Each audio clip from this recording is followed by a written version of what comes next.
Olá, estamos aqui novamente para dar sequência ao vídeo que nós começamos a explicitar sobre as orientações nutricionais da dieta da pessoa com diabetes. Continuando, nós estávamos falando dos carboidratos. Então nós temos dois tipos de carboidratos, o simples e o complexo. O simples, no vídeo anterior, a gente citou que eles devem ser evitados porque eles provocam uma elevação glicêmica muito rápida e em quantidades muito grandes, por eles serem carboidratos muito pequenininhos. Só que a quantidade de glicose que um carboidrato simples tem é muito grande.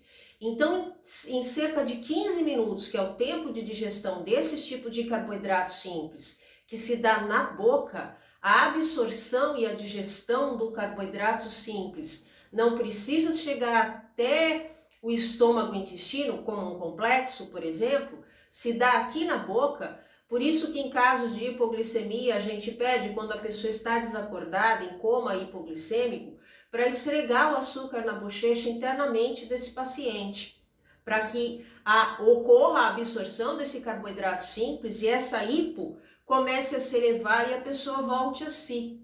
Então é por isso, porque a absorção do carboidrato simples se dá na bochecha, internamente, por ele ser um carboidrato muito pequenininho e a nossa saliva ter uma enzima, que é a pitialina ou amilase salivar, que é capaz de digerir ou pré-digerir um carboidrato.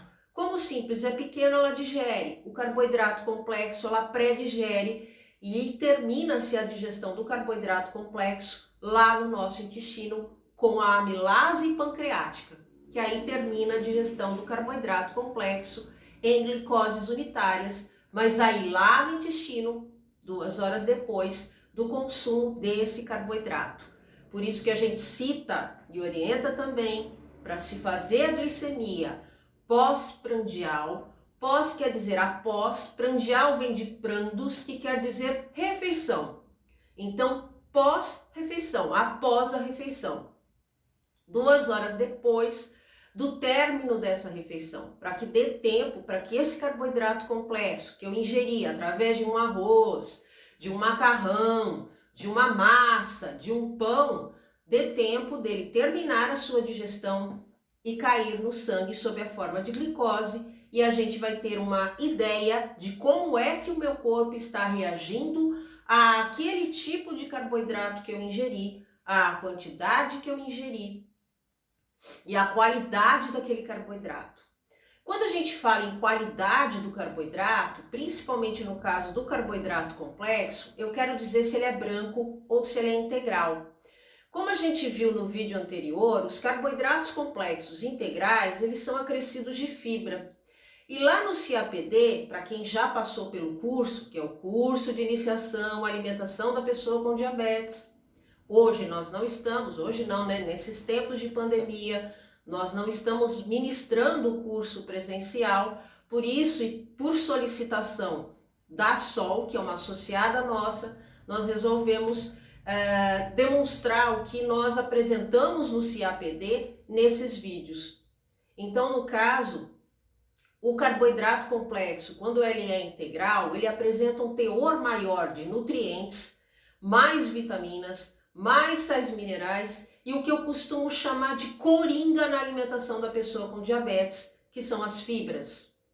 As fibras, elas estão contidas nos carboidratos complexos integrais e elas estão contidas em verduras, legumes e frutas.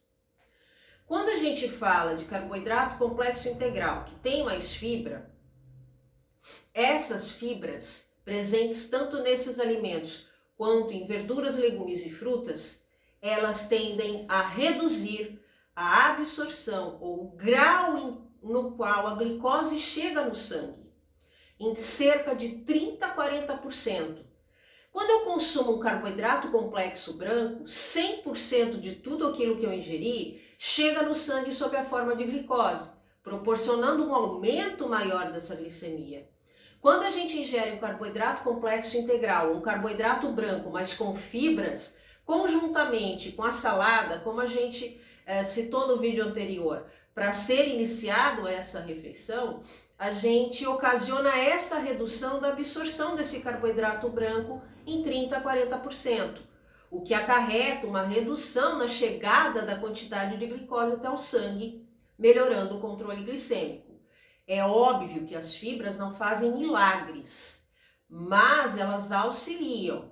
Não vão pensando vocês que se eu comer uma quantidade grande de fibra e aí eu comer uma quantidade maior ainda de carboidratos, eu vou ter reduzida a quantidade de carboidrato sob a forma de glicose que chega ao meu sangue. A quantidade de glicose que vai chegar ao nosso sangue, ela vai estar relacionada à quantidade que eu ingerir e à qualidade desse carboidrato. Se esse carboidrato for puramente branco, 100% da quantidade toda que eu ingeri chega no sangue. Seja essa quantidade menor ou uma quantidade maior. Quando eu ingiro a fibra, mesmo que eu ingira uma quantidade muito grande de carboidrato complexo, eu vou ter essa redução de 30% a 40% na absorção da glicose. Mas como eu ingeri uma quantidade muito grande de carboidrato complexo, 2 horas depois eu vou ter uma sobrecarga glicêmica. Então, assim, a quantidade e a qualidade do carboidrato, elas têm que casar. Eu não posso ingerir só as fibras e uma quantidade exorbitante de carboidratos por achar que a fibra vai ocasionar um milagre. Então, as duas coisas, as duas questões, quantidade e qualidade de carboidrato, tem que estar concomitantes, tem que estar juntas dentro da mesma refeição. Quando a gente fala de fibras, que a gente disse, que eu citei no vídeo anterior e nesse algumas vezes já, que ela é considerada, ou eu a considero, como o coringa na alimentação da pessoa diabética, por ela reduzir a absorção da glicose, ou seja, a quantidade de glicemia, a quantidade de glicose que vai chegar no meu sangue quando eu ingiro a fibra antes e conjuntamente com um carboidrato complexo, vai ser reduzida de 30% a 40%. Então eu vou ter um controle melhor dessa glicemia. Por isso a orientação de iniciar almoço e jantar pela salada mista. Essa salada mista, de preferência, tem que ter folhas cruas. Eu não posso só ter o cozido. Quando a gente cozinha um alimento, não que eu não possa ingerir o cozido, eu posso e devo, mas quando a gente ingere um alimento cozido, eu abrando as fibras. Então esse poder de reduzir a absorção do carboidrato vai ser reduzido também. Então é ideal é que eu tenha legumes cozidos e a salada crua.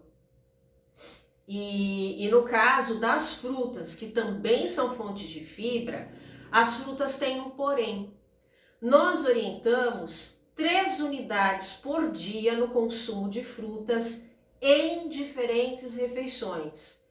Essas frutas, todas, inclusive as ácidas, como limão, acerola, abacaxi, elas são ácidas porque elas têm uma quantidade maior de vitamina C ou ácido ascórbico, que é ácido. Mas elas vão ter uma quantidade, isso vai variar de fruta para fruta, de frutose. Frutose é um carboidrato simples que todas as frutas contêm.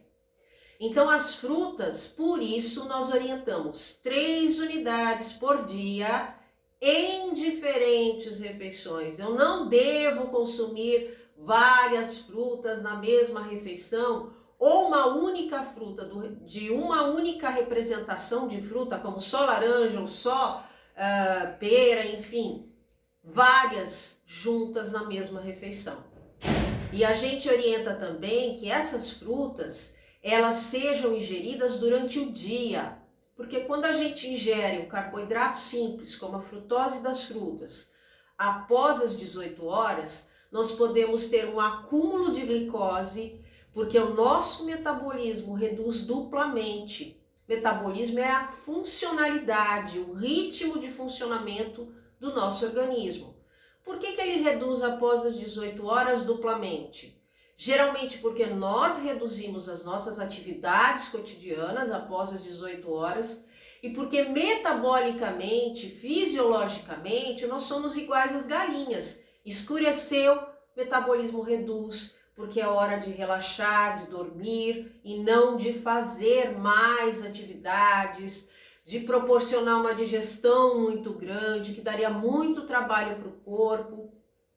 Então, a frutose em pessoas diabéticas, quando consumidas após as 18 horas, ela pode repercutir numa glicemia de jejum alterada.